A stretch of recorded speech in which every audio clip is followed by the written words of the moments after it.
Like, that plan didn't work, you know.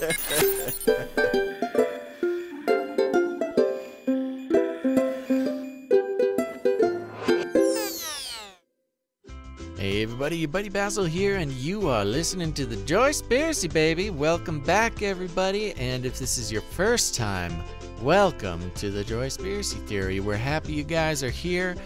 Today we have an awesome conversation with Jay, and Jay has a plethora of experiences from across the whole spectrum of the stuff that we talk about on this show. I mean, there's psychics, there's witches, there's music, there's parents. We talk a lot about parents on this show, but that's because we all have that in common. That's right. So, but before we jump right into it, everybody, I want to let you know, want to remind you that we have a Patreon account here at the Joyspiracy Theory. You can head to patreon.com/the Joyspiracy Theory, and there you can get access to bonus episodes, Ask Baz episodes. By the way, if anybody wants to send in questions, Ask Baz is a show where I take questions from listeners, and it's they range from just questions about life, personal questions, questions about my thoughts on certain topics, life, love, science, things like that. And I take the time. I actually enjoy it. It's one of my favorite things I do, because I really get to sit down and think about these questions and answer them in a thoughtful way.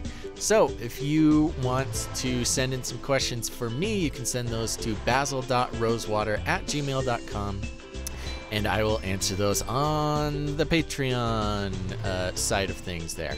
So, thanks everybody who still continues to support the show, and I invite new people to get involved there too, so go check it out. Also, make sure to, let's see here, you can follow us on Facebook. Yeah, that's kind of boring. You can leave a rating and a review. We'll talk more about that later. Let's see, I think that's it. I don't think there's too much to announce here at the top. So like I said, we're going to be talking with Jay. He's a rad dude, lots of experiences. Some you know, I can't remember if we talked about how much we had in common on the show, but I think you guys will see the similarities, and hopefully you too find a little bit of your own experience in Jay's story. So, okay, I think it's time to get into it, so buckle up everybody, let's go!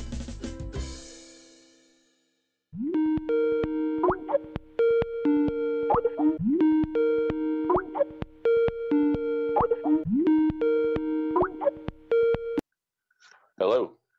Is this Jay? Yes, it is. How's it going, buddy? Not too bad. Pretty good over here. Okay, right on. Well, before we get too deep into it, you know what I'm going to ask. What are you grateful for today, buddy? Okay, what am I grateful for? What is it? You're right. Lay it all out, buddy. You're right. I was expecting that. You do that in every show. Okay. Okay, what I'm grateful for, I'll have to say the obvious. I guess to anyone who knows me, my wife and my kids, I'm grateful for. Oh, good answer. And the health of my kids is, really, really happy about that. And a couple more things. I'm really grateful for an AC system that works in my house. It's really old AC system, and and no state income taxes in Florida. Hey, I really like that. There you go. Amen, brother. Yeah. So you're in Florida, and you have an old yet working AC. So you really do have a lot to be grateful for. Yes, sir, I am. That is awesome, man. Okay, well, I'm super happy to have you on the show, and very good job being grateful. You get points for that. And my next question was where you're at, but you mentioned you're in Florida. So how's it going over there in crocodile country? It's not bad. It seems like it's starting to cool down a little bit. Okay. even though the hottest month is coming. But it hasn't been real hot lately. Okay. The rain cools it down a little bit. What, August is the hot one? Yeah, that's what I hear. I don't really pay attention every year, but yeah. I haven't paid attention every year. It just happens to get hot, and then it's not hot. I don't know. I don't pay attention. Yeah. That's awesome, man. So, are you a native Floridian, or what's the deal? Where are you from there, brother? Okay, well, I'm a Floridian, but I was not born here. No, I was born in the Cayman Islands. Whoa, that's very exotic. Yeah, I moved here when I was just a baby or a toddler. Were your parents, did they have you in the Cayman Islands so they didn't have to pay taxes? I don't know. No, probably not. I don't think that was on my dad's mind. Oh, No, okay.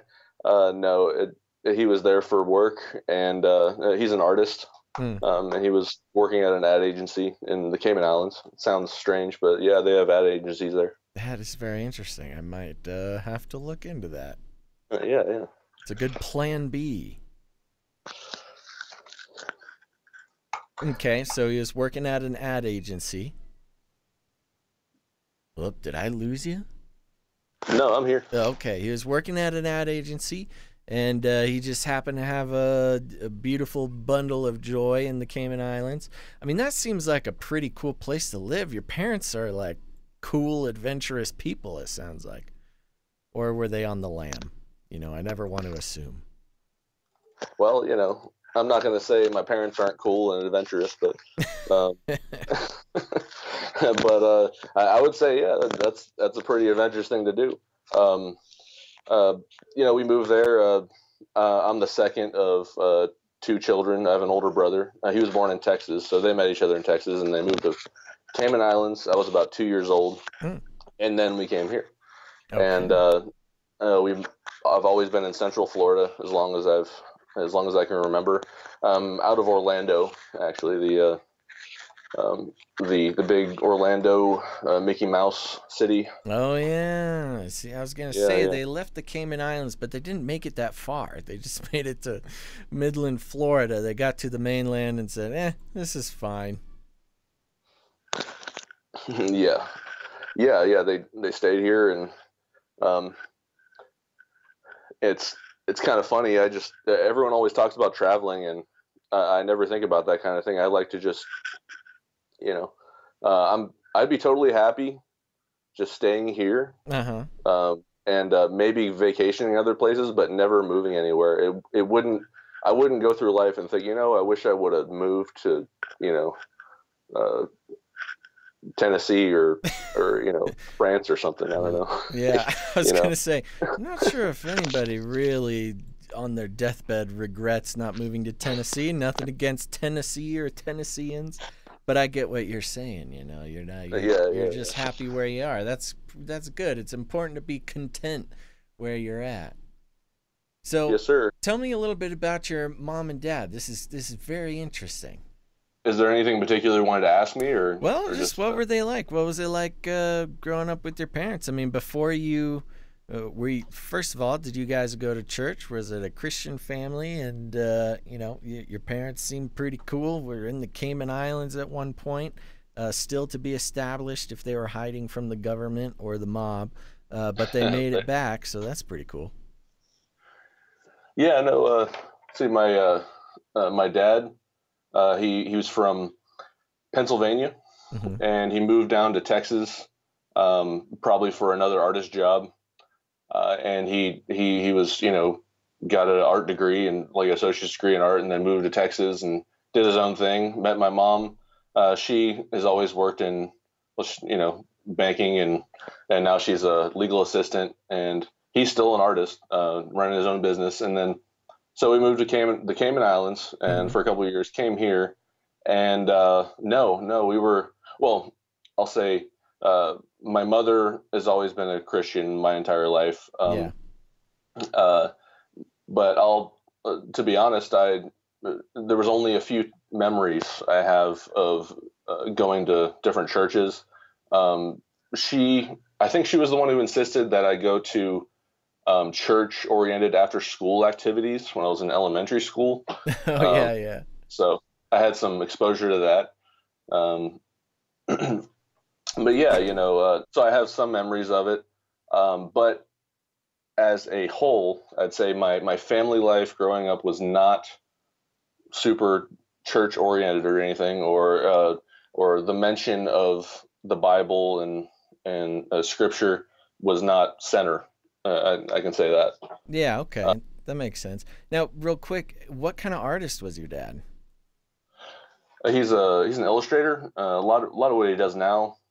Well, his biggest thing is storyboards. He's worked on a couple independent films, and he does storyboard. You know what storyboards are?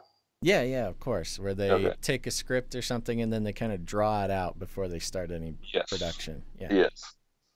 Yeah. So he does anything and everything. Actually, I got him a connect, and he did some graphic design work for the company I'm employed with now. Made a brochure for them. He does like everything graphic design. He does hand illustration. He's one of the hand drawing OG artists from the 80s. Oh, wow. That's Yeah, rad. he's been doing. He was on Macintosh computers back when they were um, a rainbow apple Oh, yeah. symbol. Yeah, Yeah, right. That's old yeah, school. yeah. So I grew up around Macintosh computers and using graphic design programs. Adobe Creative Suite, like 2 or something. I don't know what it was, but yeah, That's rad. Okay, yeah, right on. And that's kind of interesting. Your mom was more of the lawyery type, huh? yeah. She's as long as I've been alive, she's been um, her work has been legal assistant work for different attorneys. She still does it. Mm-hmm. She's approaching retirement age now, but they were about 30 when they had me. I'm about to turn 30 tomorrow, so Hey, congratulations. All right, so you're kind of a young guy still. yeah, All yeah, right. about to going into the next decade. Going to be starting from zero, baby. Yes, sir. It's all good, man. Life is still going. That's kind of an interesting duo they got there. You got the artist type, and then you got the sort of more what is it? Right brain, the more logical, businessy mom there. Yeah, oh, and I forgot to mention, of course, they're not exactly a duo now. I was about 4 years old when they divorced, but they've both been a part of my life. So, Oh, but well, I'm sorry to hear yeah, that, but it sounds like you didn't quite lose any of them, so that's nice. no, yeah, I got 2 Christmases, and Oh yeah. and the funny thing is, which it's kind of odd. It's not from what I hear, it's not the normal way things go, especially in Florida. My dad ended up getting custody of me, so I grew up in my kid to teenage years since I was like I must have been like 6 or something. Um, into adulthood, I lived with my dad and I visited my mom. That's usually not the case. No, that Of is course, here I think is the totally. opposite way. Huh. Yeah. Was there a reason for that? Was it she was just working too much, or what was the reason for that? Well, it was. I guess there's a lot of little details. Yeah. There's a lot of little details, and my dad had a good lawyer because he had access to a good amount of money at that particular time, so Sure. he ended up winning. But Okay. What but about yeah, brothers and sisters? Do you have any of those in the mix? yes, I have one older brother. He's a couple years older than me, um, and hang out every once in a while.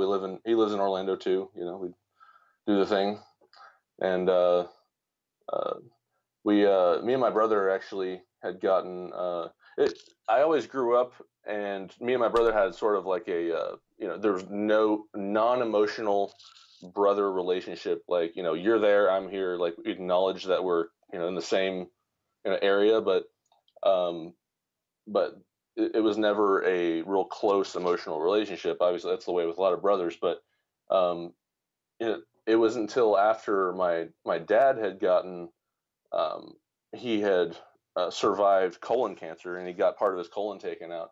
And ever since then, kind of funny. Me and my brother talk a lot more. So. Oh wow. So it kind Yeah. of took sort of unfortunately, sort of an unfortunate family event there to bring you guys together a little bit. Yeah. Yeah. Well, I'm sorry that your dad had those health problems. Now, your parents, you said, got divorced at a pretty young age, huh? Yes. So, do you remember that time? Was it kind of a traumatic time, or did it just happen so early that it's kind of, you don't really remember a time before that? Well, I remember very few memories around that time. I remember one night, uh, my mom leaving the house and my brother and I going with her, and they had argued or something, and Oh, yeah. that's all I remember with that. And then, but beyond that, it was like everything seemed normal to me. I was too young. It might have affected my brother a little bit differently, but everything was always normal to me.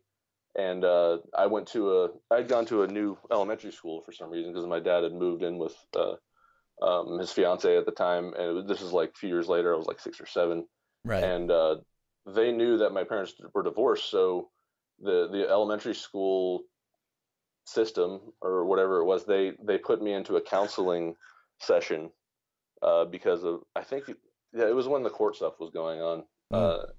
and uh, and it was like they were like telling me these things like they should tell kids, it's not your fault, and so on and so forth, and like it was just not like that for me. It was like, okay, I'm not really disturbed by it, but This is fine. You're just very mature, like super early on. Like, you know what? They're two adults and they loved each other very much. And, sometimes adults find that they're no longer compatible. And that's yeah, totally right. understandable.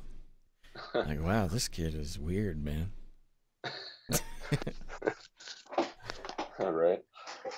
But So, yeah, yeah, okay. So that's kind of funny. They put you in sort of a therapy situation, but it was kind of just all you knew at the time, huh? yeah, pretty much. Okay. All right, but your brother may have taken it a little bit harder, it seemed. Yeah, maybe. I don't really know, Yeah.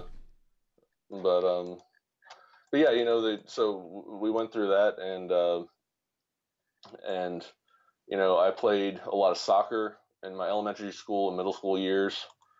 I was the biggest kid on the team. Some of the parents on the other school on the other teams would get mad at me because their kid would be like bouncing off of me. Like I was such a big kid, and I was like, I wasn't trying to tackle him or anything, but I was really good at sliding though. Mm. Got in trouble with that a little bit. You're not supposed to Yeah, a slide. little And aggressive there, Jay. yeah, A yeah, little yeah. aggressive for a kids team. Yeah, so I mean, I played soccer, and and then moving on into middle school years, I my soccer career ended about 8th grade, and it was after I'd gotten in trouble for a certain thing. I was doing the soccer career as a middle school kid, and around 8th grade or after 8th grade, that's when um, my first run-ins with smoking marijuana started. Oh, eighth grade. Yeah, Okay, yeah, not necessarily extremely early, but certainly earlier than. Well, if you didn't smoke marijuana as a kid, that seems really early. yeah. It's Yeah. pretty early. Mm-hmm. I mean, I was a you know 13 or something. yeah, Yeah, yeah. That's pretty early to be putting smoke in your lungs. So, that's true. Yeah.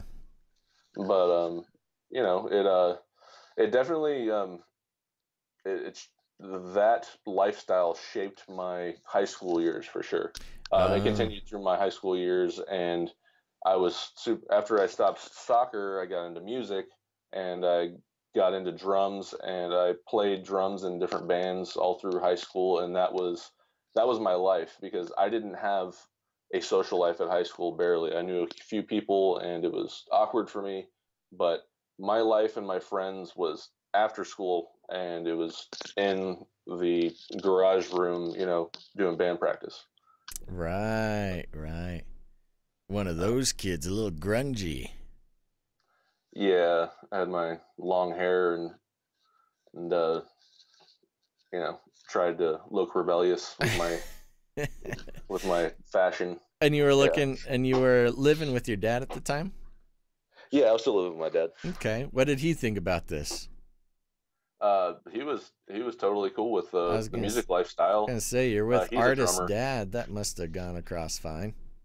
Yeah, yeah. It was his drum set I started using until I finally got a decent Tama set with my own money, Nice. and uh, played in a couple bands. Uh, One was called well, the two that stick the most um, was the first one was Sparing No Lives, and then Ooh. we started another one called Alongside Oni. And those those kind of went side by side for a little while, and they went on until a little bit after high school years. Oh, so you were pretty committed to this band thing. Yeah. What kind of music? I mean, Spare No Lives, that's pretty hardcore. Was this some like punk rock or some metal, or you doing It was metal. Zydeco? Yeah. Yeah, I guess you would the technical to get technical, I would call it hardcore crossed with metal. Oh yeah, And totally. Well, you're yeah, about my age, and at that age, the hardcore scene was thriving. yes. I mean, it was like a golden age of modern metal, I'd say. Not to put it above any other ages of metal, but at least for my generation, I know exactly when you're talking about. It was really awesome. It seems like it's not quite there anymore, or I'm just like kind of not in tune with the Or we're generations just that are there now. yeah, or we're just too old. Yeah. Um, but it's not like I would know because I don't even go to shows. I got a family life and full time job and all that. Yeah, But there's no more time for mosh pits, man. yeah, Real life has started. yeah, yeah. It was booming. The kids our age would come out to shows, and I had the pleasure of playing with a couple big name bands, which we considered big name bands at the time, that Yeah. came to our local venues and stuff, and Cool. it was a lot of fun.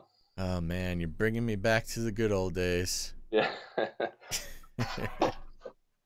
Okay, right on. So, and both of the bands were kind of hardcore. Yeah. Okay. Yeah. One was yeah, pretty much. I'd say yeah, in the same genre area. Yeah. Did you get your double kick pedal going or what? Yes, I did. Yeah. Okay. I was gonna say. Did the double pedal, and later I got to move on to the double kick drum. Ooh. Oh yeah. The real upgrade. Yes. Oh, good for you, man. You were living the dream. Living the dream. Yeah. Yeah. I probably would have gone to a bunch of your shows if we lived in the same area. Yeah, were you a frequent of metal shows? Oh yeah, that was like, now of course I was Christian at the time, so we would mostly try to go to Christian metal, which it was kind of a golden age for Christian hardcore as well. And so, but the Christian guys were kind of mixed in with everybody else at the big events like Warped Tour and stuff like that. So mostly I was going to some Christian hardcore shows, but I definitely just, we were going to shows was the cool thing to do. So we would go to, I would say every weekend, but probably wasn't that cool. Okay. Yeah. So, yeah, but I know actually, I know the scene you're talking about. Now I would be much more into that. I've tried to make it a thing to only have on my phone some playlists of Christian metal. I've been kind of seeking out that kind of stuff, but I enjoy the secular music and stuff, but I've really gotten into some of that, like the newer Christian bands that are doing like hardcore and metalcore and stuff. Nice. Yeah, I couldn't tell you a single current one. I think all the bands that I was going to, who knows if they're still going or not. And some crossed over into full secular, so gotta mourn that, but I'm sure they still rock and roll. So you were in the scene, but you were in kind of more on the secular side than I was. I mean, you had been smoking pot for a few years at this point. Now, right. hand in hand with, at least in the scene I was in, the hardcore scene, straight edge was a big thing. Did you guys have that in your scene over there? Yeah, they were straight edge bands, and I've heard of some of those bands, but no, that wasn't our crowd. Like No, okay. most of us in the couple bands I was in, we, whatever we drink or smoke weed, Yeah. that was pretty normal for us. But right. But yeah, it was probably anyway. I won't put a particular year on it, Okay. but eventually I, because this is going public and stuff, but I eventually did stop because it was giving me panic attacks, and there's kind of a crazy story about what happened in the process of trying to quit, or they say weed isn't addictive, but right. I'll say from experience that it is addictive. Uh-huh. Maybe it's just me and some people, but I wanted to quit because I knew it would give me panic attacks like more than half the time. Yeah. But then I still kept doing it. So why did I keep doing it if it was making me feel so crappy? Right. Well, yeah, I mean, there's definitely what do they call it? A mental addiction, if not a physical one. I know there's a lot of conflicting ideas about that, but definitely a mental addiction can take place where you rely on it so long to relax and blah blah blah and all this, and suddenly you try to stop and you got nothing there to help you out. Right. Yeah. Right. Turn on a TV show or something and right. Everything is your much mind off. right. Yeah. Exactly. Okay, so you tried to give it up because you were getting the paranoia kept getting to you. Yeah, and so something had happened to me. Um, well, first of all, it was about 2013 when I finally made the choice, or when I had pursued Christ, Yeah. and I consider I became a Christian. It was about that time, and so something had happened to me during that time. It was I had experienced some kind of it was about a couple weeks time of anxiety attacks I would get, and I don't know if this was exactly it was totally attributed to weed, Yeah. but what happened was um, it was around the time of, remember when the blood moon theory became big? Oh With yeah. This is a few years ago. It was during the quote unquote the tetrad that went on during those 2 years. Yes, It was a big thing. Totally, the big mega the world's gonna end blood moon situation. Yes. So it's kind of funny. I think there might be a correlation with that because of the timing. It was one night I got really fascinated with the tetrad thing, and I was like, I want to look up the blood moon thing and figure this out. What's going on with this? And I kind of started reading kind of deep into it and on the internet. And that night I had a really vivid dream.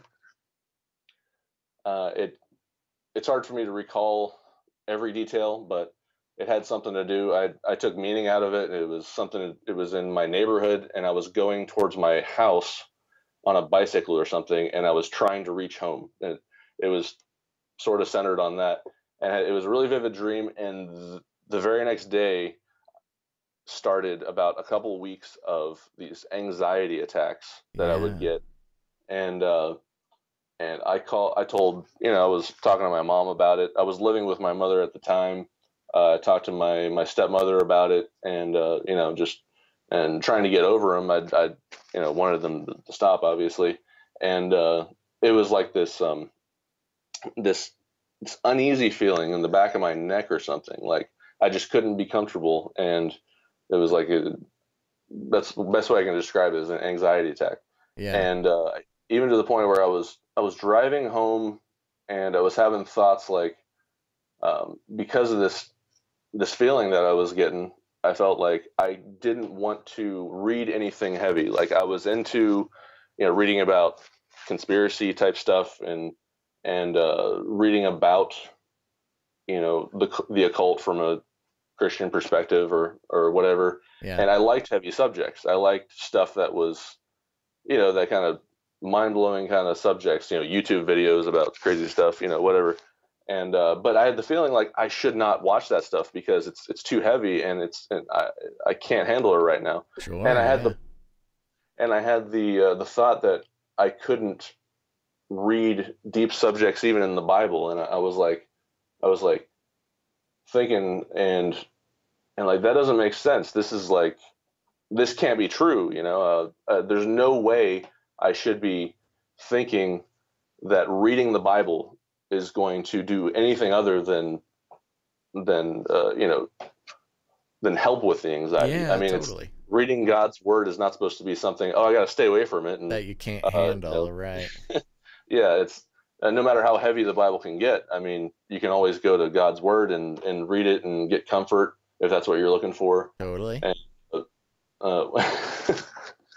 And so I that gave me the idea it could have been some kind of maybe some kind of spiritual torment I thought I was going through, and that must have been something evil telling me that, or why am I getting these ideas like I shouldn't read the Bible? Why do I get this constant feeling that I'm getting?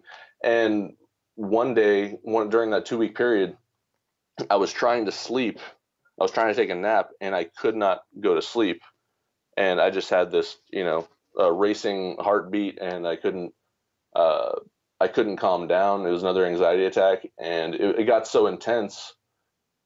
I decided to just call out the name of Jesus, and I did that. I just said what people usually say: in the name of Jesus, I command whatever evil spirit is doing this to me to leave right now. Yeah. And it stopped immediately. Oh, nice. Works every time, baby. Yeah. That's awesome. Now, you said this started... Oh, so I don't want to interrupt, but... No. Yeah. So you said this happened shortly after you became a Christian. Yeah. When did that happen? What was the story there? How do you go from hardcore metal rocker to Christian? Not that you can't be both. No, yeah. It's the story of me becoming a Christian. Yeah, it started with my pursuit of truth. I was a truther guy. I still like to look into truther information and stuff. It's sure. Like a do you think but that I was came really into just that. with the territory of being in a hardcore band and kind of being anti-establishment, maybe? It did a little bit because the culture I was surrounded with, it was the people I knew in my band that introduced the Alex Jones Endgame to me back. That's the funny. movie Endgame. Yeah. And that movie that was earlier on. It was a year or two after that came out. I don't know when that was. It was way before that, a few years. Yeah. But that's what got me into being a quote unquote, conspiracy theorist. And then, a few years went by. That was in the back of my mind. And then later on, I started, 2011. when some guy on my Facebook, a friend on my Facebook page or account, he shared a news article about the NDAA when it first got passed. I think Obama was president, and that kind of just like sparked me off into this, rabbit hole, I guess. Yeah. And I started researching that kind of stuff. I don't know if you want to call it researching. I was like watching a lot of YouTube videos at the time. But yeah, that counts nowadays. Yeah. But yeah, so I got into that, and it eventually led me to finding William Cooper and his Mystery Babylon series, which I got really fascinated with. Still not a Christian, while kind of always considering, there's a God, but I don't know what to do with that idea. So, so I started getting into that. I went a little bit crazy with it, and I downloaded all of the MP3s from the Mystery Babylon series, listened to all of them, and then I printed out the entire transcript of the Mystery Babylon series and read it like a book, and went over it, and I just got super into it. And some of the ideas that he puts out in there, it started to blow my mind, and I was thinking, it actually sent me off into a bad direction in a way, where it gave me ideas like, well, I thought he introduces the Luciferian doctrine and stuff, and it started to make me think, because I didn't know what the truth was. I wonder if this, Lucifer thing, the Luciferian doctrine is actually the right way. I was thinking like that, and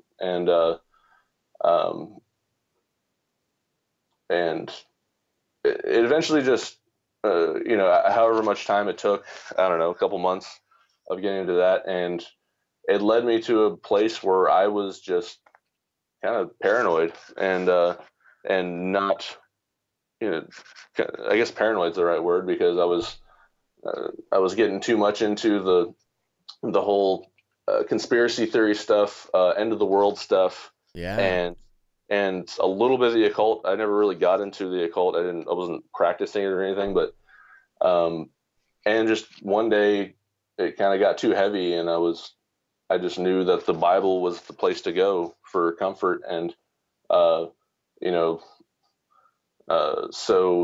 you know that? I knew that because I'd been around the Bible, and I'd been interested in the book of Revelation, and even before I was a Christian. When I was a kid, I decided to read the whole book, and all it did was kind of scare me. Yeah, that would be extremely confusing, just coming in for a cold read. Yeah. Yeah. I had a nightmare after I read the book of Revelation. Oh, I bet. Yeah, I read the book of Revelation, like, I think it was in one day or one evening, and which actually, now that I think about it, that's a lot of reading as a kid. Yeah. But and then that night I had a nightmare, like I was in this house, and then a comet came down, and there was this like scary music, and the comet hitting the ground, and I woke up anyway. Yikes. But yeah, it was before I was a Christian. I was into the, I knew there was something about it, that there was some truth there. But at the same time, as a non-Christian, I was like a lot of other, kids my age. The culture was, Christians are kind of crazy, and they're kind of annoying because they just want to, I don't know, you know how it is with a young person who's, I don't know, it's pretty common, nowadays, where if you're not a Christian, you think of Christians as sort of like an antagonist. Oh, totally. Yeah, no. In the face of secular culture, not only is it just you don't understand Christians, but because you just don't know it, and Christians, for better or for worse, whether deserved or not in certain cases, are certainly not looked upon highly in secular culture. Right. Yeah. Right. So, I forget where I was going with that. You were asking me I was just seeing how you went from where you were to Christian. I mean that. Okay. Yeah. Yeah. I'm really good at getting off subject like that. That's okay. We'll keep it on Okay. track, baby. We're in this Okay. All right. together. Okay. Yeah. So I got into the Mystery Babylon series, and I eventually got into. I knew there was truth in the Bible, so I knew that was the place to go, and Right. and I was exposed to the idea, the the red letter Christian idea, where go to the words of Jesus. Yeah. And at that time, so I just went straight to one of the Gospels and started reading, and it was just that moment for me where it was like that was the turning point. It was I knew that's where I would go for the truth, Oh, and yeah. I think that's where I first accepted Christ. But it's been a gradual journey since then, so it's kind of hard to pinpoint one day. Sure. But yeah, and so I accepted Christ and started reading the Bible and got pretty. As soon as I made that decision, became a born again Christian, I got full on into that and studying different things and listening to sermons and on YouTube and constantly getting into stuff like Kent Hovind's seminar series and a few other different things. It was just constant for me. I was like learning like nonstop and just trying to soak in everything I could for that year of 2013. Yeah. And now, when you started becoming a Christian, is this something you shared with your dad? yeah, I can't remember when I first told him, but yeah, I was pretty open about it. I told my mom right away, and my dad is not a Christian. Yeah. And I still don't think he's not a believer. He believes in God, and we've talked about it. He doesn't agree with me, but we talk about it sometimes when I'm at his house. And but no, I did tell him, and what was his response? His response? He's a skeptic. Yeah. I can't remember what his first response was, but in general, when I would talk to him about the Bible, he has the attitude of a skeptic. He doesn't. He think, well, the fact that you're referring to a book to talk about what the truth is alone is the thinking is you're in error. Like there's no way it could all just be in this book. There has to be some way of finding it, Right. So when I talk to him about the truth of the Bible, I'm talking to someone who doesn't agree that the Bible contains, the inerrant truth. So, right. That any book could contain some sort of inerrant, ultimate truth. Yeah. So, which is a reasonable thing for someone who's, trying to figure things out without necessarily coming to Christ. That's a logical thing to think. Yeah. So, and my dad is a very, he's a funny guy. He's a very blunt person with the language he uses, and I love that about him. And he's a fun person to be around, and but he's very blunt. I would say he said some things where like, oh, I hope God forgive him for saying that. It's horrible. When I talk about the Bible, but anyway, yeah, but yeah, and his wife, she's a Christian, and I got in some really awesome conversations with her over a couple of years. We used to love to talk about conspiracy theories and stuff and what's going on in the world. Oh, nice. Different Bible subjects. Yeah, I would always talk to her about that stuff, which was a lot of fun. But yeah, so I guess that answers the question how I became a Christian. Yeah. So how old were you when you became a Christian? I was let's see, Well, how old was I in 2013? I'm 29 in 2019, so 7 years ago, 22 or so. yeah. Yeah. Okay, so that would have been like at the end of college age. Did you go to college? I went to tech school. Oh, I went okay. to So pragmatic young man. yeah. I knew I wanted to do something in graphic design at the time, and so I went and pursued and got a 1 year scholarship at Mid Florida Tech, which was cool because I got 1 year of school and I didn't have to pay for it, which is nice. Yeah, right Um, on. I got yeah, I did the digital printing technology, and then I moved straight from there. Actually, I got to working at the place I work at now, and I've been working there for 11 years now. Oh, you're a career man. Yeah. Okay. What do you do now? Yeah, You do yeah. graphic art stuff. I do a little bit of that, but I mostly do I would call it technical writing. No, Um, I don't know I what got that into is. Doesn't sound like it's something I would be acquainted with. it's I'd say that's the term I use if I'm talking about like a general skill. Yeah. But uh, but I write instruction manuals for a manufacturing company. Yeah, okay. Awesome. I And think I've met one other person who does that. I think they were even really, on the show. That's interesting. huh, that's cool. Um, yeah, so I mean, I've been. Are you moving papers or something around there? Or is the mic rubbing against you again? Oh, sorry. Yeah, I'm leaning back and forth in my chair. I got Okay. this off my shirt. No worries. Yeah. Just keep an eye on that mic there. I hear every grain of fibers in your shirt. All right. um, but yeah, so yeah, I've been working that job forever, and I've gained a few skills. I mean, I've been doing some hands-on work, building electronic cables. That's what we make there.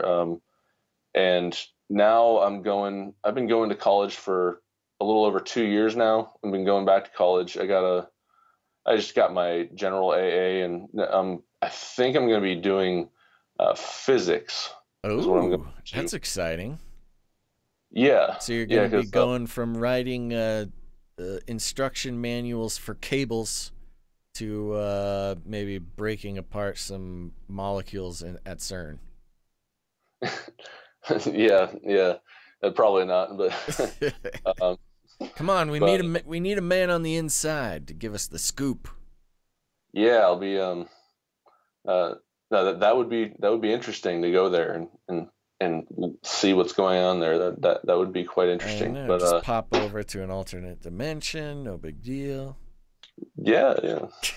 Um, that- but yeah, actually, I my idea was to go for engineering, and it looks like getting a physics degree is going to be a lot more attainable in a fewer amount of years.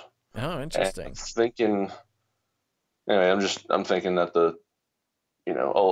there's been a lot of engineers who studied physics and they become engineers. So I was thinking, why not? I'll study physics and it's a little more broad.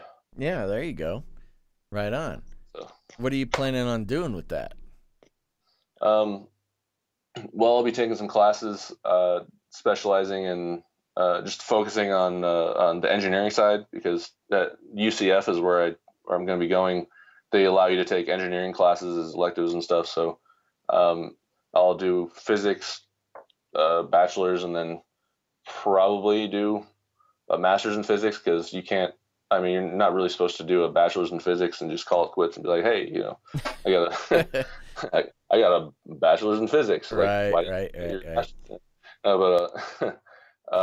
But yeah, that's my plan right now. But I've gone through so many plans in my head where I was going to go over the past couple of years. But now that's where it is. I know it's going to be engineering, so I mean that's not going to change. Okay, right on. Well, we might need to give you a call if I hit any snags with the latest iteration of the time machine. Right on. I'll be glad to help out. So let's see here. Just to get the timeline, you did the hardcore scene. You went to technical college. You got saved somewhere around 22, and then your dad was fairly blunt about what he thought about that, but everybody's still good-hearted. And that's now. You said you quit smoking pot. There, did you get into anything more exciting than pot, or what? Just smoking and drinking was the craziest thing I ever did. I never got into any hard drugs, but that makes you kind of a good boy as far as this show's concerned. As far as with some of the crowds I guess I've been around, I'm not really that crazy. Okay, well, very good. Yeah, let's see. Yeah, so I haven't really done anything crazier than that, I guess. Okay. Let's see, but I do have some fun stories about some encounters with psychics that I went to visit, and that was probably my biggest part of getting into the occult before I was a Christian. Was like I was really intrigued by what a psychic would have to tell to me. Yeah. And so when was this in the timeline here? You decided you had to check out what the psychics had going on. Well, it was let's see, it was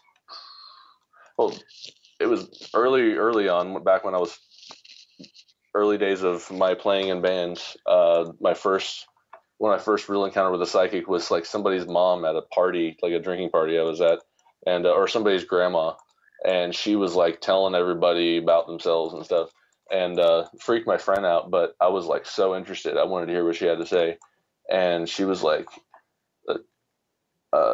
she told me that I believed in God, but I didn't know where to direct that belief. I didn't know what to believe.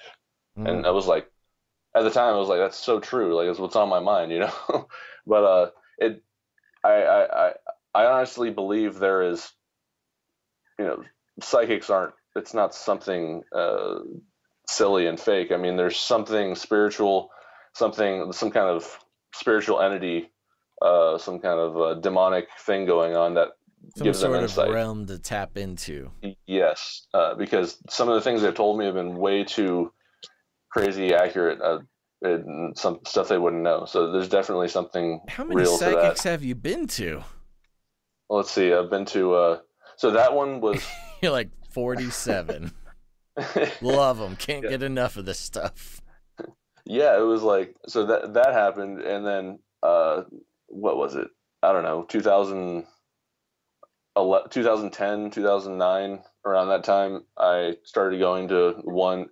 There's this town called Casadega, 30 or so miles away from Orlando, and it's a little witch town. What? And you go in, and it's known for, you go there as this little town. You go in, and they have psychics, little buildings where you go into and get your palm read, or get your different types of readings. A little witch town, like a lot of people claim to be witches or psychics or whatever. Yeah, there's multiple along this same stretch, this little street. There's like multiple little businesses where they run psychic readings. Oh my and gosh. People go there. And there's this hotel, this old hotel, which people think is haunted. And so it's a creepy little town, but kind of cool to go there during the day and walk around. I've done it a few times. Yikers. And yeah, and so I went there looking for a psychic reading, and that ended up leading me into something, into a negative part of my life, where they do the thing that you expect psychics to tell you. They tell you you're going to come up on, whether it's you're going to come up on some money, or you're going to meet the love of your life, and you're going to, or whatever it is. They tell you things that sound really good to you, and that part. Well, that's basically what happened to me. I was told that I was going to be successful, but also that I was going to meet some girl, and I was expecting it, and I actually did meet a girl that I had known from high school, and then kind of started dating her, but then, you know, it didn't work out real well, and it eventually led me into, after a couple of months, into a real negative part of my life, because it sent me into depression, and because we didn't, you know, it didn't work out. Yeah. And I was expecting it to, and because of the psychic reading, I thought I was seeing into the future or something.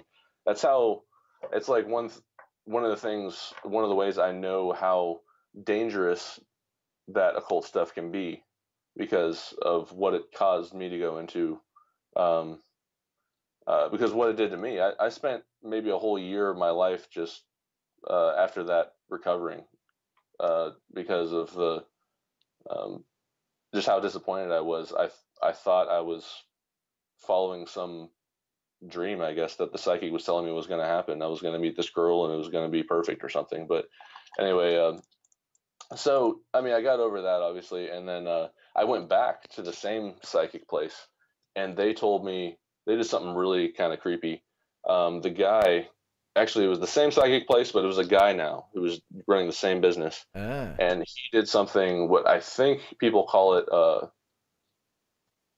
Actually, I don't know what you call it. Someone told me like it sounds like automatic writing, but oh yeah. What he did was he took a piece of paper and he like scribbled on it, and he decided that was his way of saying, I'm going to erase that that whatever it was, that reading that I had before. Like, that plan didn't work, you know, and like let's scribble on this paper, and like I really something dark happened there. I don't know what, but so and he went and said, gave me a new reading or something, and I was going to be successful. And but he was really accurate in the fact that he told me that my work is involved with like jets, or like fighter jets, military jets, and he was like, "Oh, you must be going into the military or the Air Force or something. That sounds like what's going to happen to you." And he was totally wrong, but kind of right at the same time, because the place I'd been working at, I mean, we make electronic cables for military jets and stuff. So it was, again, it's an example of, you know, there's no way he would have known that, but there's something real there that he got some insight from kind of spiritual entity. Yeah, but interesting. That's so funny that after the failed relationship, you're like, well, I gotta go get my money back. I gotta go back to that same place. Yeah. But yeah, so he gave me a reading, and then later I went back to the same place again later with a friend of mine. I was like, yeah, you got to check this out. It's really cool. You know, you got to take it in with a grain of salt. You know, they're going to tell you stuff, but you know, just it's really fun, and try it out. And so we went, and this was during a time I lived with a friend of mine. We were roommates, and another friend of mine had moved in, so it was three of us, three dudes living in a house. And there's a guy who lived with us. I'll give his name. Doesn't matter. His name was Jimmy. His name is Jimmy. And he had his super long dreads. Like, at the time, it was like down past his waist. It was like down to the floor dreads. He's a really cool guy. And he lived with us. So me and my friend Brian went to this spot again, and we. I hope Brian doesn't mind that I'm putting his name on there. No, I mean, you had an opportunity to use all fake names, but no, we're going hard, baby. Yeah. I know Jimmy probably wouldn't mind, but anyway, it slipped out. Jimmy's fine. Jimmy's laid back. Yeah. His dreads are so long. He's fine. Yeah, so I was describing the dreads for a reason, because I was getting at was watch that mic there again, buddy. Oh, sorry. Yeah, I'm like moving all over the place. He's wild.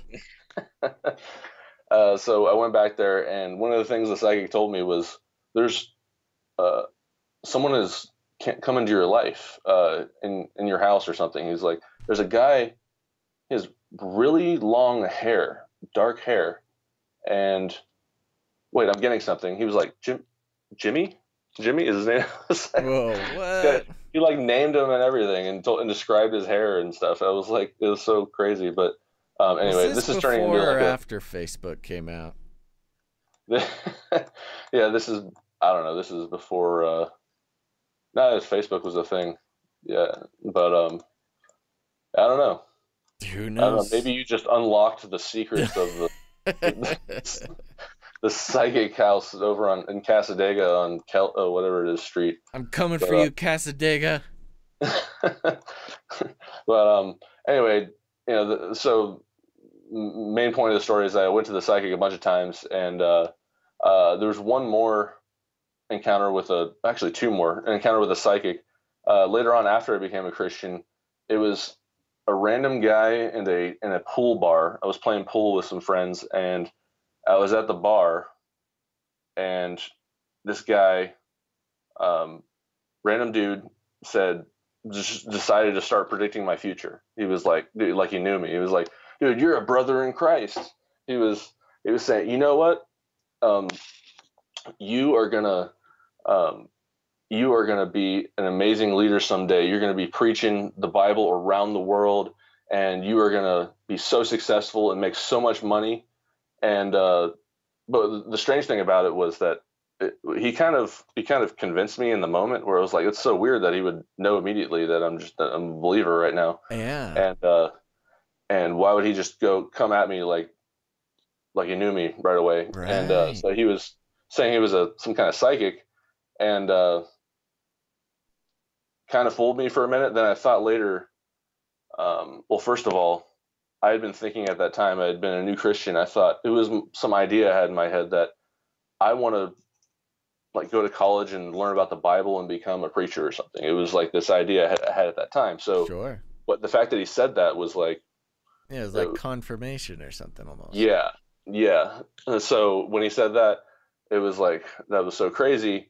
And I was thinking about it. Then the very next day I was like, that doesn't even make any sense. The guy is a Christian psychic, and he's telling me I'm going to make a bunch of money. That's what psychics tell you. That's what like kind of thing like the serpent tells you. You know what I mean? Like, right, you're gonna, right.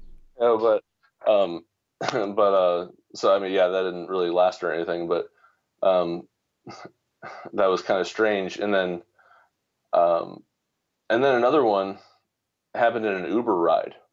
I went and took a Uber ride out to look at a Craigslist buy for a vehicle I was trying to buy. Uh-huh. And I didn't have a vehicle, and I was trying to buy a vehicle, and I was taking an Uber to go buy it. So it was kind of a weird situation.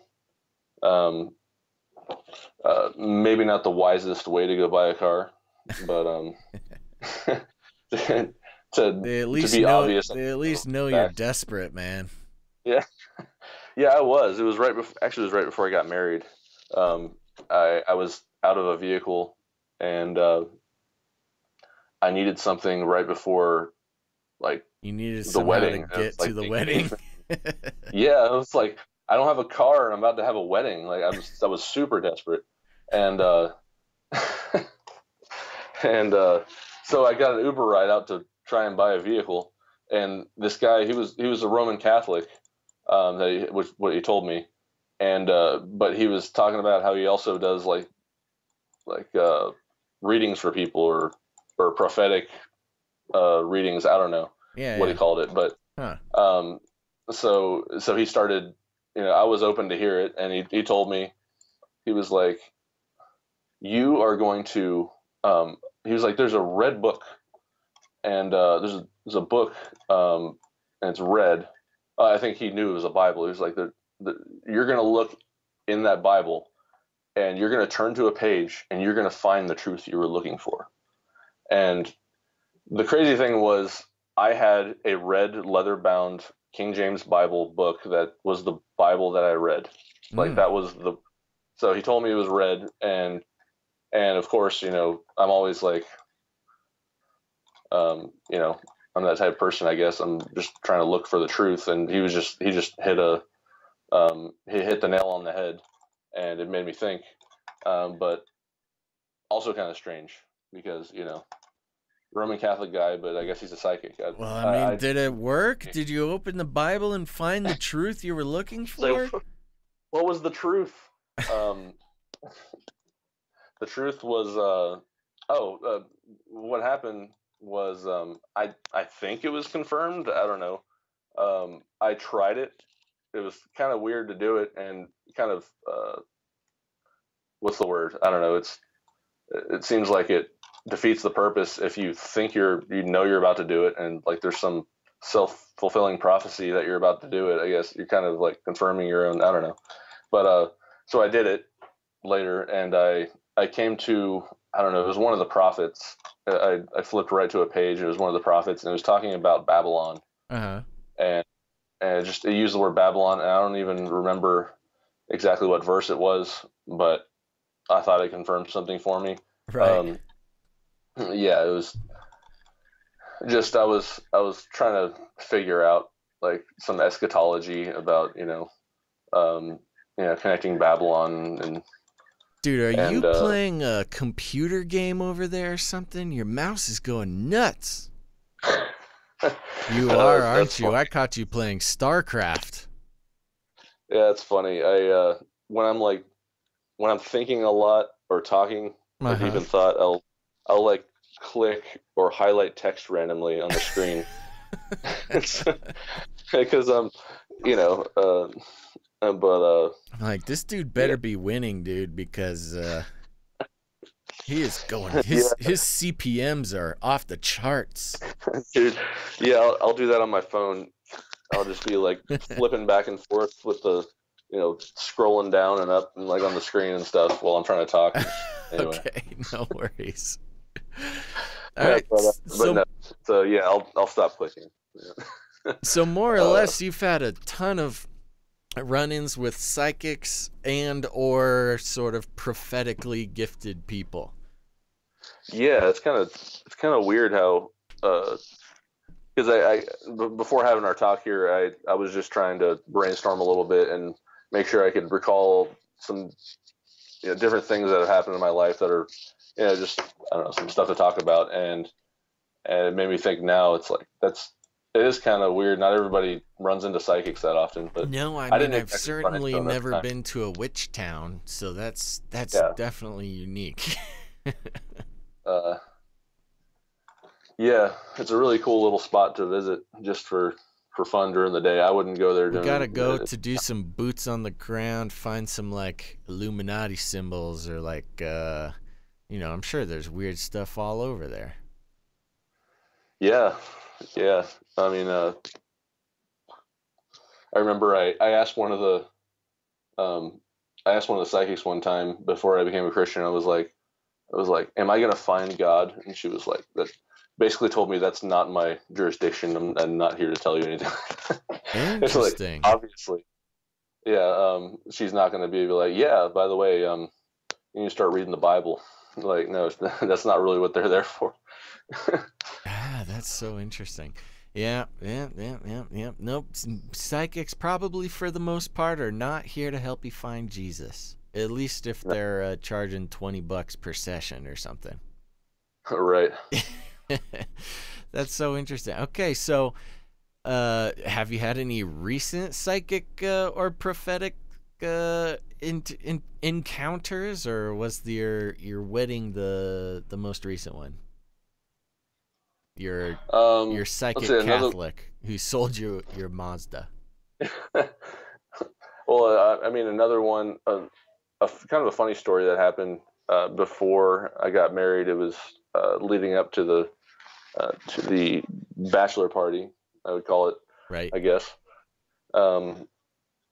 I decided that, it's a good idea to get your groomsmen gifts. So I thought a really cool gift to get all my groomsmen was a bunch of flasks of some liquor. Yeah. I was like, they're going to love this. And then, so I was, then the time came, it was like the night before, and I was, I was actually praying about it because I was torn and wondering, is this the right thing to do? Is this really what I'm supposed to be doing? And from following Christ, should I be giving out like liquor to all my friends? Like, sure. So I was wondering about that. So I was praying about it and driving, and I was I prayed quite a bit about it, asking specifically to God, should I do, or should I get rid of it? I was like, should I get rid of it? Is that what I need to do? Yeah. And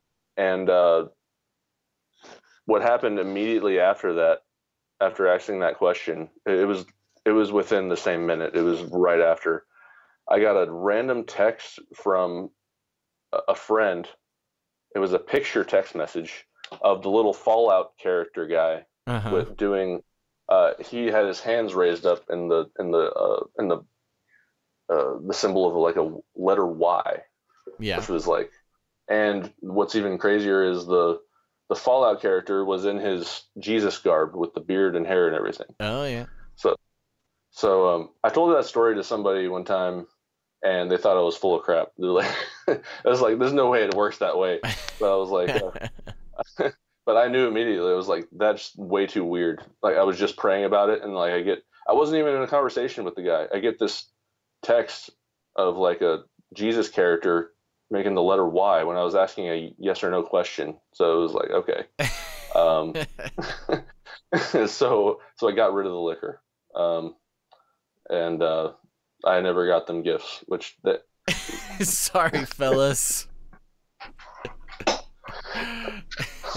Jesus said you get nothing. Yeah, but the good thing is they weren't like, the heck, bro, like you didn't give us gifts, like yeah, but they didn't even say anything about it. So you know you got good homies. You know, they don't get the liquor and they're still in the wedding. Yeah. That's awesome. So you're married, man. When did you is she a psychic? No, she's a.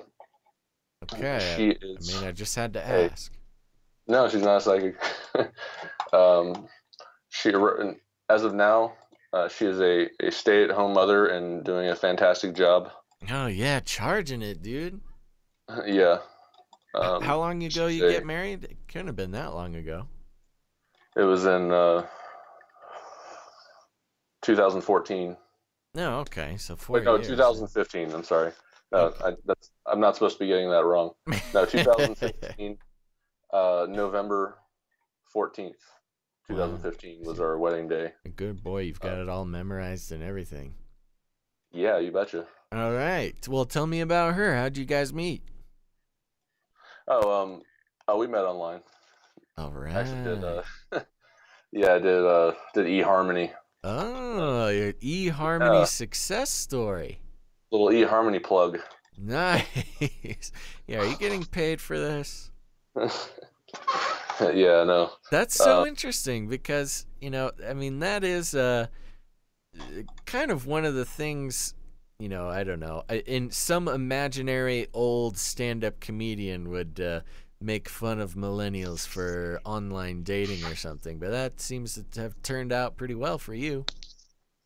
Yeah, it's sure there's a lot of people have successful relationships from it. Sure, that's what I hear. Yeah, but yeah, so we're doing the thing. We have I have 2 kids. My daughter is turning 3 in a couple months, and my son is 1. Okay, so you guys didn't waste too much time then, huh? Yeah, no. We the very next year after being married was time to it was baby time. It's baby time. Yep. Yeah, we started having kids pretty fast. Yeah. Oh, that's great. And I forgot to ask in your band days. I mean, was that successful? Were you a ladies' man in your younger days? Actually, not at all. Actually, no. Oh, okay. Yeah, I was never the type of person who was.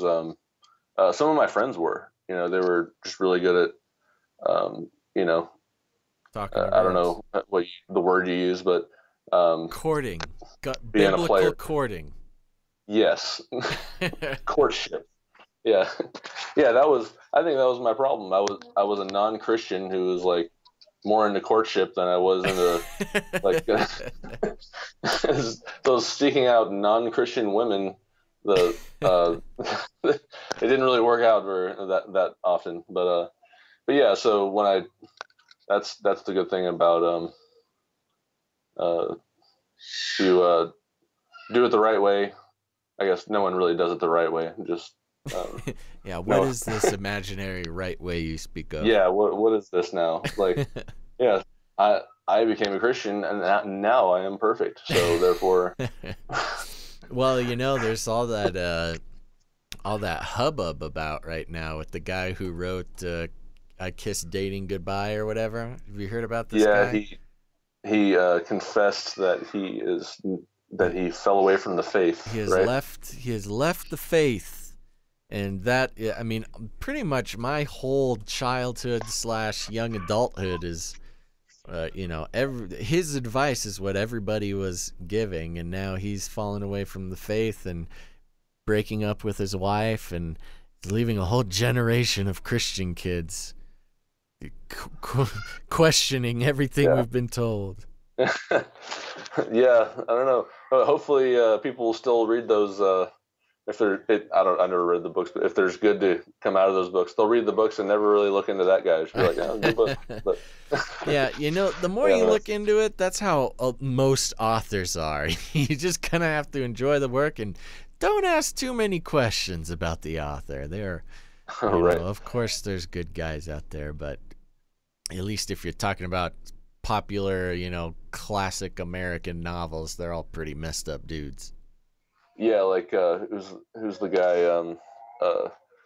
I hear so much references to C.S. Lewis in sermons, and then like there's these truther guys over here like C.S. Lewis was it was a Knights Templar, and yeah, totally. But I'm sure there's lots of good stuff in his literature that there's a reason why so many pastors refer to him.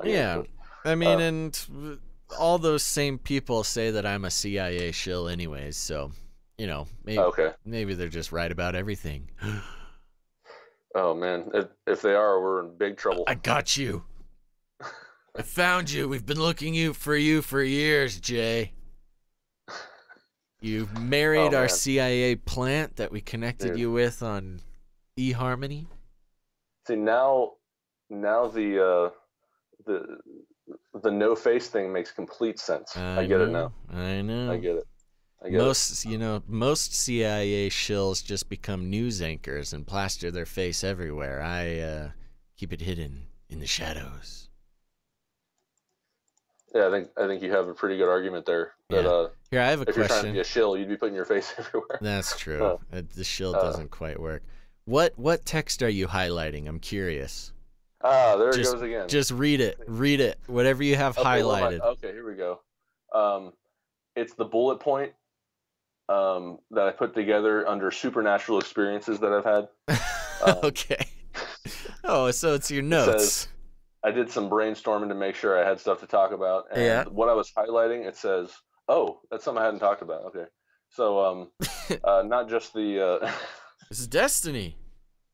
Yeah, so during that time that I had the anxiety attacks, part of it might have been I was focusing too much on when the end of the world was going to be. Maybe. And something happened to me.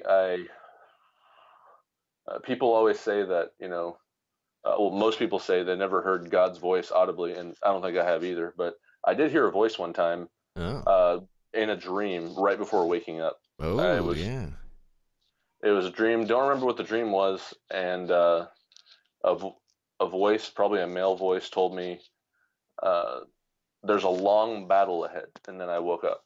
Ooh, yikes. Yeah. So, and it was actually exactly what I needed to hear, because I was thinking I might have been thinking the end of the world might have been soon. I was like, okay, maybe there's a lot more time left. I need to focus on living my life in a good way now. But the best life now, right? There you go. Live your best life now. Thanks, Joel Osteen. Yeah, Osteen. Osteen for life. Yeah. Yeah. No, yeah. I had to throw that in there because I said live life the best now, and it was like, wait, that doesn't sound right. But so you heard this voice that says the battle was about to begin, or the battle was gonna. It says there's a long battle ahead. A long battle ahead. What I took from it was, it's the battle of life, and there's a lot of struggle ahead, and there's a lot more time. Not so much that it's going to be a huge struggle and it's going to be horrible. It's just there's plenty of more time. Quit thinking about that the government's going to put you in a FEMA camp next month. Thinking like that. Yeah, that's when did you have that? Do you remember how recently that was? It was in 2012, 2013, around that time. But I wasn't exactly thinking the FEMA, that FEMA and like SWAT teams were going to come get me and put in a FEMA camp. I wasn't really thinking, but it was it was one of those scenarios that kind of linger in your head when you get too much Alex Jones in your system. Totally. I was gonna say that kind of sounds like some stress about getting close to turning 30 when you think your life is almost over. Don't worry, you're still young. You've got a lot of time ahead of you. Yeah, right. No, but no, it wasn't during that time. It was like quite a while ago. But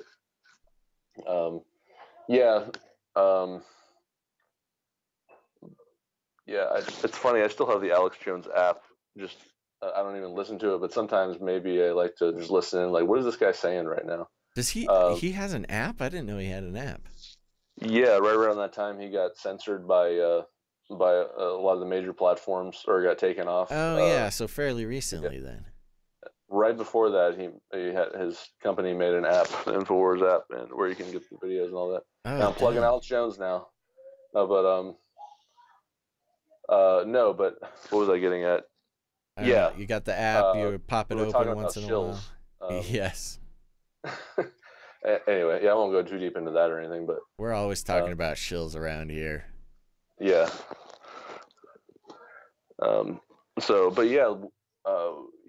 Like William Cooper has been an extremely heavy influence on my kind of my thinking about how the world works. But at the same time, since I really got deep into that, I've seen how there's a lot of flaws in his thinking from a Christian perspective. A lot of people have said, I've read, and I agree that he was a sort of a humanist philosophy, even though he was, it's not exactly the most encouraging Christian material to be listening to all the time. But I definitely did a lot of good work, and that's interesting. People's minds. Tell me a little bit more about him. I don't know. I haven't done a whole lot of research on that guy. And for anybody who hasn't listened, who did you say? William Cooper? Yeah, William Cooper. Yeah. Hour of the Time was the broadcast. Right. From like 1993 to 2001, he had sometimes it was daily broadcasts. Sometimes I think it went to weekly at some points, but they just switched networks and all that. And so there's a lot. There's probably about like 1,300 broadcasts to listen to, it's really interesting to listen to to hear about the history during the time during the 90s in real time when they were talking about it then. Yeah. But which is I like that part of it. I like listening to those old broadcasts and kind of hearing about like he would be talking about was it something in Yugoslavia or something? It was some kind of war intervention that happened in the 90s, and I could be totally wrong here. I think it was Yugoslavia. That kind of takes away from my point a little bit, but I don't remember what country it was. But so I remember that. Then I was in this Uber ride with this guy. I was riding in an Uber, and he was like from Yugoslavia, and I was like, you know what? He was talking about this war that happened when he was a kid. That was like in the 90s or something, right? He was like, yeah, how'd you know that? Yeah, that's how I knew that.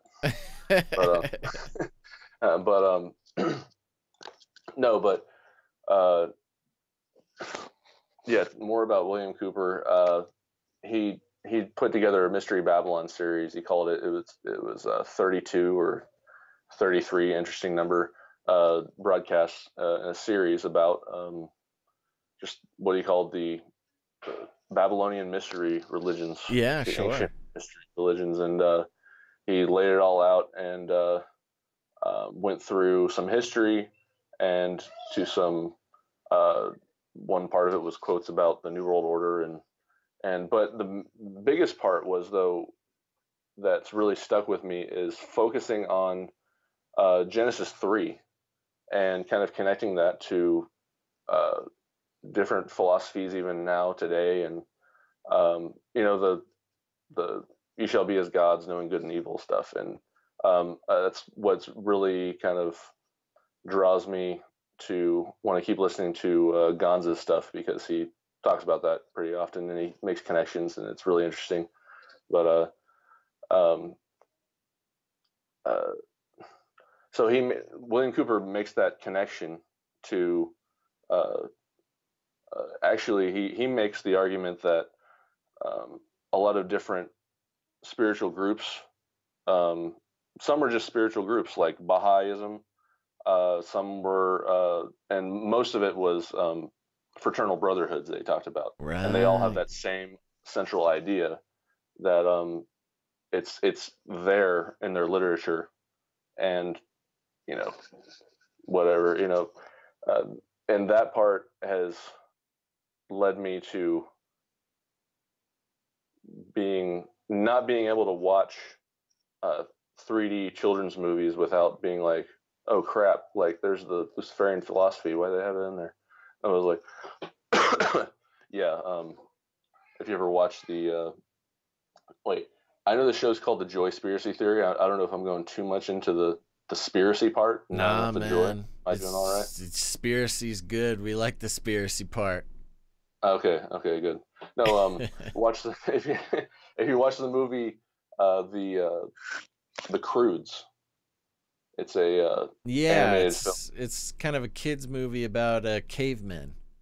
Yes, and if you listen to the Mystery Babylon series and then you watch the movie The Croods, you'll be like, you'd be like, how the heck are they able to put the Luciferian philosophy in there so plainly? How are they able to do that?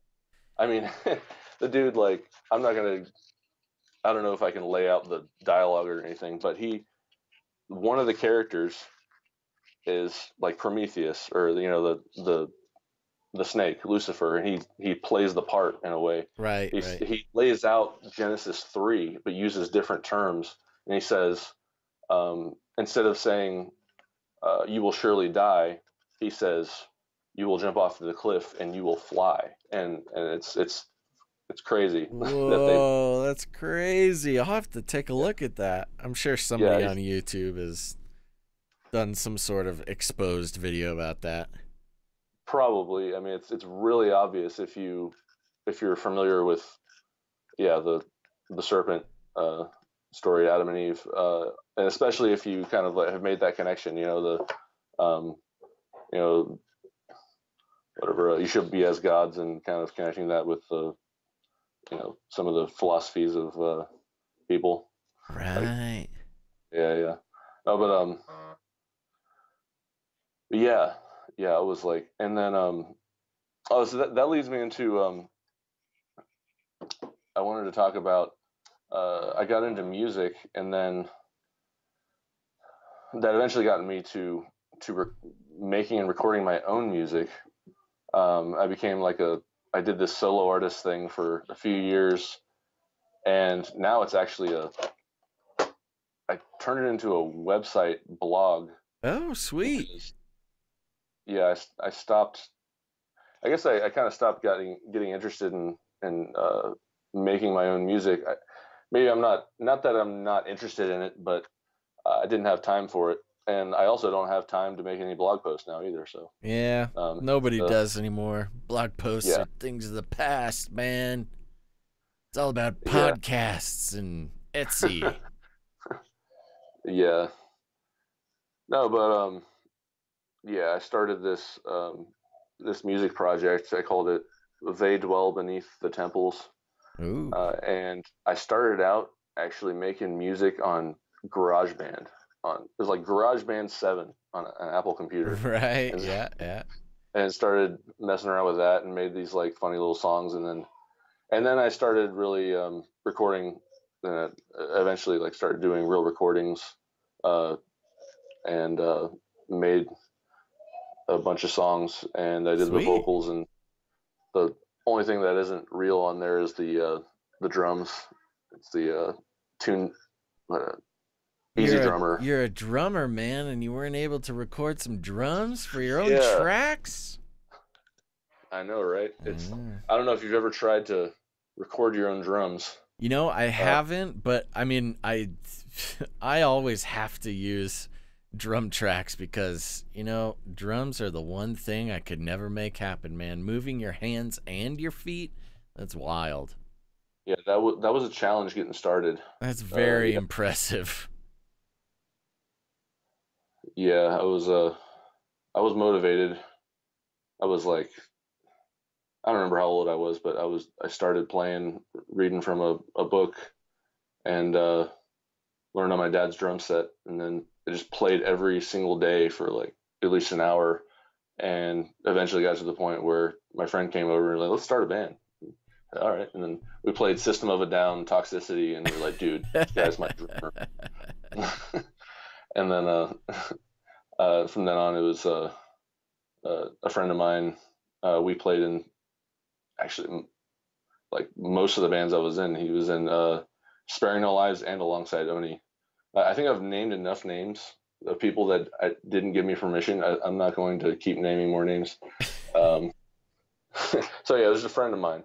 I was in alongside Oni and Sparing No Lives, and then we started another band more recently. Right before I got married, we started a band called Years of Impact, and it was more hardcore type stuff. And then that's when I stopped being interested in drums, and I was open about that with him.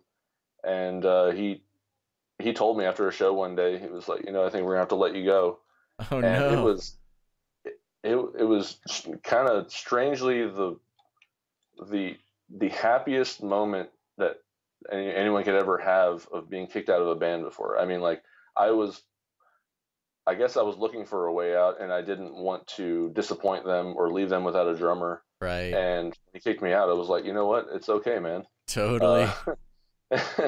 I'm actually happy about this because and they had gotten a drummer lined up to replace me and everything, so it worked out pretty well. Yeah. Okay. Right on. And now you've got your solo project. I mean, should we send people there to check it out? Oh yeah, sure. Well, it was all that stuff's on YouTube. Okay. They Dwell Beneath the Temples is on YouTube, and all the songs are there. I got there's a few albums that I put together, and if you go on the website, they dwell beneath the temples.com. Kind of a long name, but it's a blog with some stuff about Bible prophecy that I studied and wrote about. But yeah, the band is on YouTube, and only the most recent album was I purposely put together a album with Christian lyrics. Hey, there you go, attaboy. Yeah, I wanted to end it right. And what's the style? What kind of music is it?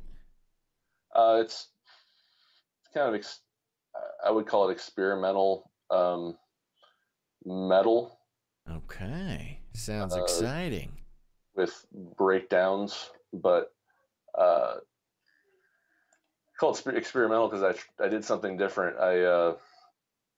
I used only a bass guitar in in the later albums that I did. I used a bass guitar. I put distortion on it and did dual guitars like I would with a regular guitar, and then put bass on that. And what was I gonna say? Well, oh yeah, that was it. I mean, that's why it's kind of different. Yeah, that sounds rad. It's the tones are different because of that, and I did the best job I could doing the mixing myself and tried to master it, and got a little better at it as time went on. And I still wouldn't call it, engineer material, but I did what I could with what I had, and I put together some albums and did the and the last one was called Outshine the False Light. Ooh. And I made it, came up with that name. Where was this? It's from Luke 11 verse 35, when Jesus said, "Then watch out that the light in you is not darkness." So I named the album that because my thinking was, the true light, Christ, is going to outshine the false light. And the idea I have when I think of the false light is probably the other forms of spirituality that are thrown at you in the world. They present a light to you, and it looks appealing. Yeah. So, New Age. That's the thing that's on my mind the most when I think of the. If there's a competitor with Christianity for the minds of young people today, I think the New Age is taking hold, and it's probably, in my opinion, I think it should be, if someone is into evangelism, they should, and they're talking to young people, they should probably know a little bit about that, just because a lot of young people have those ideas nowadays, and they know it. It's so prevalent nowadays. Yeah. Yeah. But and I mean, I'm not the person to say what someone should study before they go out and do evangelism or something. Like, you need to know this, but because God leads people to do evangelism in different ways, and people do what they're led to do, and they may not be in that area, but I'm just saying that was just my thinking. No, amen, brother. That's, I mean, if you're going to be evangelizing to younger people nowadays, I mean, having some knowledge of the New Age and answers for those questions, that's going to be a huge part of it. Luckily we see a lot of people coming out of the New Age recently and sort of have that experience, and getting to know what brought them out, and what answers they found that showed them the right path after that is a huge tool. And I feel like every generation kind of has their own version of that. Maybe since the 60s or so, it's changed a couple times, but I think it's had that sort of New Age tinge for a while. So yeah, it's kind of interesting how the hippie movement was in a lot of ways a New Age movement. Yeah. It's kind of been it's the same thing again. Totally. Like what Carl Teichert talks about, and about the Burning Man stuff. It's like a new hippie movement, sort of. Oh yeah, totally. And they've certainly got plans and answers for Christian theology, or at least what they consider answers for Christian theology. So, a lot of them, they're prepared for you. You better be prepared for them, baby. Yeah. Well, that's very cool, man. Well, yeah, I'm definitely going to be checking out They Dwell Beneath the Temple. Is that what it was? Yeah. Okay. Yeah. Okay.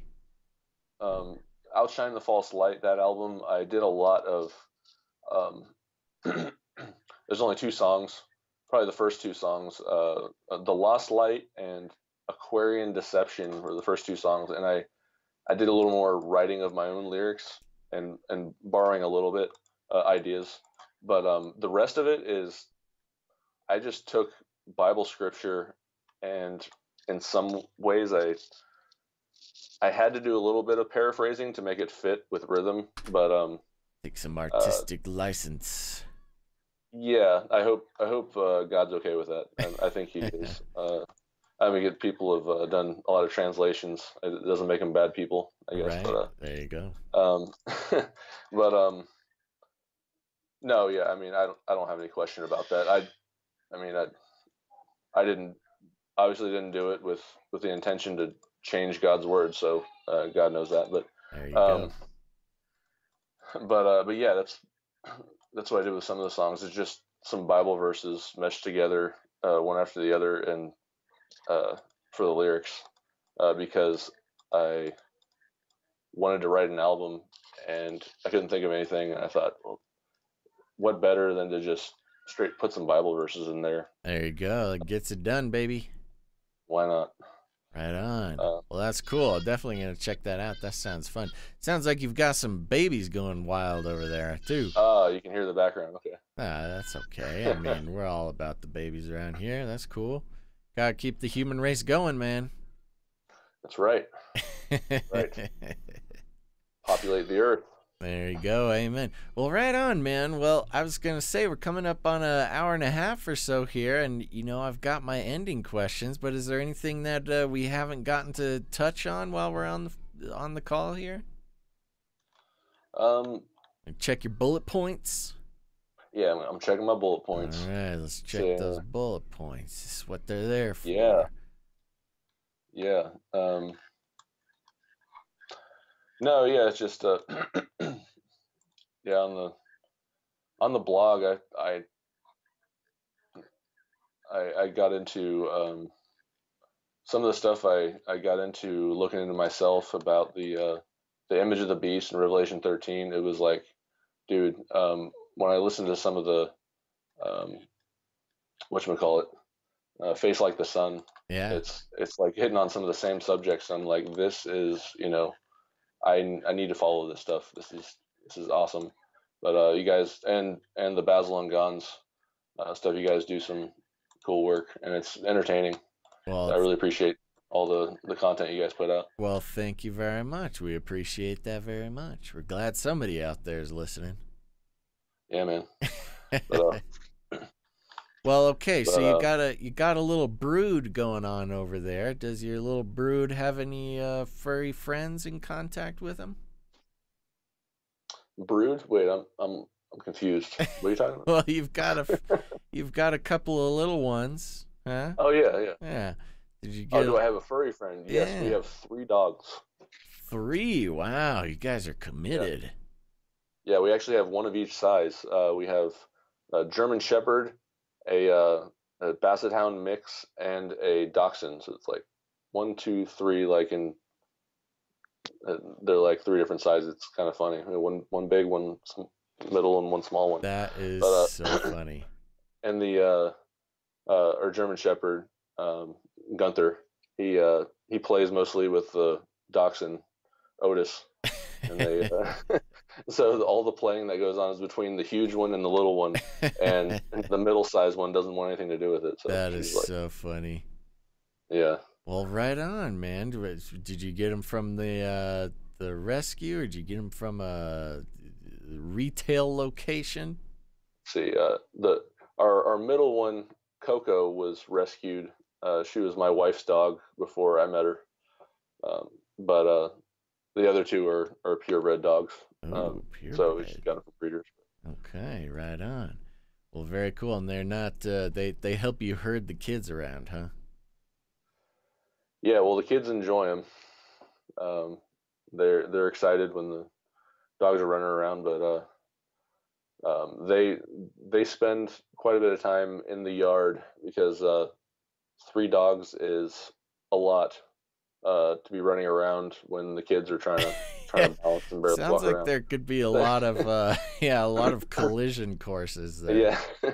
Yeah, but yeah, the kids do really think the dogs are a lot of fun when they do come in contact. Right on, right on. Do your kids do any head banging to your experimental music? Actually, a little bit. My daughter she was dancing and bobbing up and down as soon as she was able to stand and hold on to stuff. Right on. Yeah. She's got the rhythm inside. Yes, and I know that can't be like something that's universal with all babies because my son didn't even do that. Oh, wow. So it must not be. I I wonder if babies just do that, but I guess not. She just likes rhythm, I guess. Huh? Hey, there you go. Right on, dude. Right on. Yeah, but yeah, she does a little headbanging sometimes. I've showed her how to headbang. Right on. Yeah. That's cool. It sounds like you got a lot good going for you there, pal. I was gonna ask, what's something that you that just brings you joy on a day-to-day basis? But I mean, you gosh, sounds like you have a lot of potential answers for that. But what do you think? On a day-to-day basis, Yeah. let's see. Let's see. I probably, I'm like anyone else. Like I, I don't always see how beautiful my own situation is. I don't always Yeah. appreciate everything I have. You don't appreciate what you have until you ain't got it no more. But That's I right. do see it. I mean, it is a beautiful thing having two kids and a wife who's so good at raising them, and a job that, a stable job, and it's really great. And something that gives me joy from day to day. I'll be honest. It's something that isn't it isn't the most uh, Christ-centered Christian thing to be like into from day to day, but I've been really into like paying attention to the news on cryptocurrencies. Ah, Um, that's interesting. yeah, I've been really watching that. Um, and I'm one of those people Yeah, who's that's great. Have you made your $1,000,000 yet, man? What's your most recent crypto purchase? crypto purchase. I got some chain link, Oh, and maybe some more. Well, ever since the most recent activity that's gone on in the market, yeah. I've been more of a I better make sure the highest percentage of the portfolio is Bitcoin. Yep. I'm one of those people. Yeah, the But maximalist. yeah, it's probably the safest and wisest idea in my opinion. But because before that, and back in 2018 when I got in, it was like, man, I was like one of those people who's like, look at all these other altcoins, man. Like they're at like 2 cents. What if they go to $100? Yeah, Like, that's classic. but yeah, I mean, some of them will do that, but Yeah, anyway, not as many as you'd hope, though. yeah, right. Well, right on, man. Hey, that's good. Keep your eye on the market. It's gonna get us. It's gonna get us all to the next level. It's our It's retirement gonna, plan. it'll be the next. Well, it already is. I mean, from since 2009, it's the next generation of new wealth that's been happening. Yeah, for Uh, sure. Yeah, it's. I mean, uh, either we become a SoundCloud rapper or we make our millions on cryptocurrency, man. yeah. Take your pick. Uh, yep. Well, right on, man. That's awesome. Hey, it's been really cool talking to you, brother. I'm glad that you were able to make the time for little old Basil. Yeah, man. It's been a pleasure. Do you feel good? Have you left anything unsaid? Um, no, yeah. I mean, we didn't exactly go through a timeline in chronological order like like I imagined it would be, but that's usually not the way I do things anyway. I try to keep things in a timeline or an order, but when I tell a story, it's like I'm like here, I'm all over there, and then I'm like all over the place. But We but did yeah, jump back and forth a little bit, but if there's anything cool we missed, I'm happy to go hit it. okay. Well, yeah, uh it's just um if anybody's wondering, um I've been well, obviously nobody's wondering about what it's not. No, but yeah, like what's Jay believe? Yeah, I've come to think that reformed theology, I kind of lean towards that. I've Ah. I've been in this thing where I don't know. It's like, man, is once saved always saved? Is that the way it is, or is it the other one? And I just through life experience that just walking the walk, following Jesus is however how many times I have come away or looked away or how many times I've gone back to sin and come back again. It's Yeah. like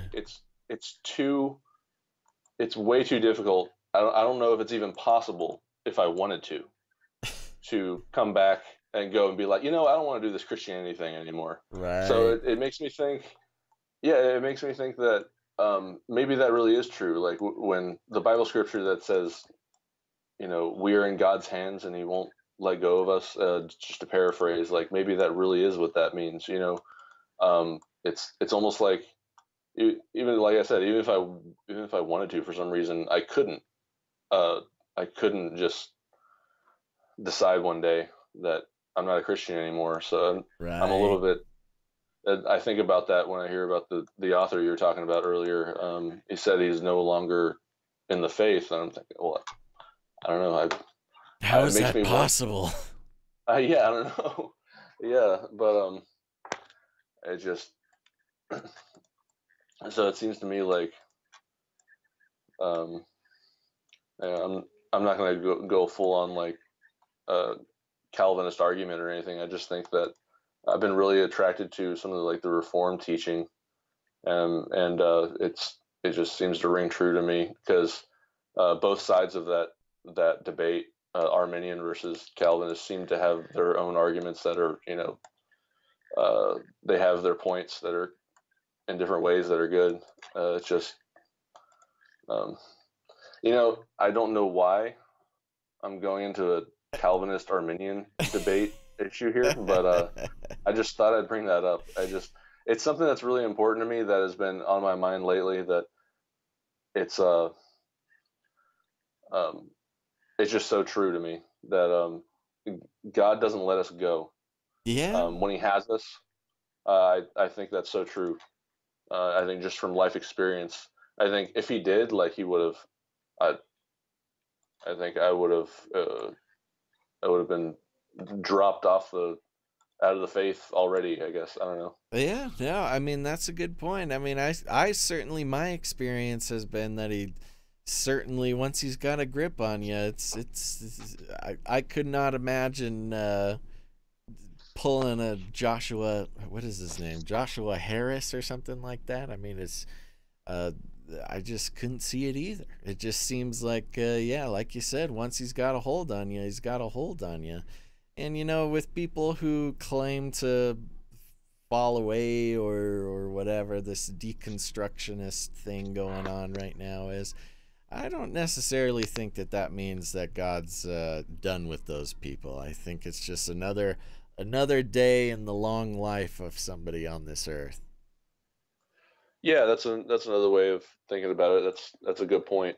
Doesn't mean you don't have to immediately go to well, he was never saved in the first place. I mean, maybe he's just he's still on a journey. Yeah, yeah, But I tend to agree. I mean, yeah, I've seen with this guy that there's a lot of people, writing open letters to him and stuff, and claim to be very concerned about him and sorry that he's gonna burn in hell now. And I'm like, yeah, guys, I mean, this is just a Thursday. You never know what's gonna happen the next day.